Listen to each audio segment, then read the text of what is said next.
Hi everyone! Alam ko, lahat tayo may kanya-kanyang goals sa buhay. Isa sa mga goals natin, yung magkabahay, di ba? Magkakotse, mag-travel, at higit sa lahat magkaroon ng ipon. Pero dapat may goal ka din na magkaroon ng pangkabuhayan. Are you looking for an extra income or want to start a part-time income? Be a JC Authorized Wholesaler at Dropshipper na. Alam mo ba na ang pagiging JC Authorized Wholesaler at Dropshipper is made simpler for you? Trust me, sobrang simple lang ito gawin. Dahil dito, you don't have to worry about your rental expense, monthly dues, and physical store. Ang kailangan mo lang ay ang iyong cellphone at internet. At kahit nasa bahay ka lang, pwede ka na mag-part-time at magkaroon ng extra income.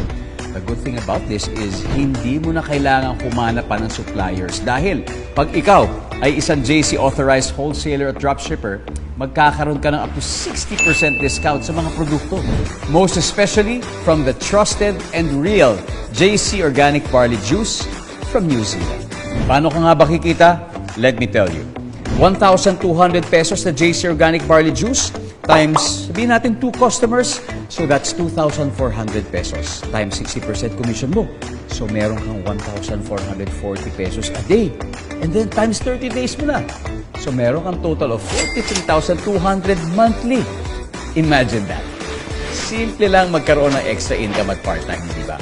So for extra income, be a JC Authorized Wholesaler at Dropshipper na.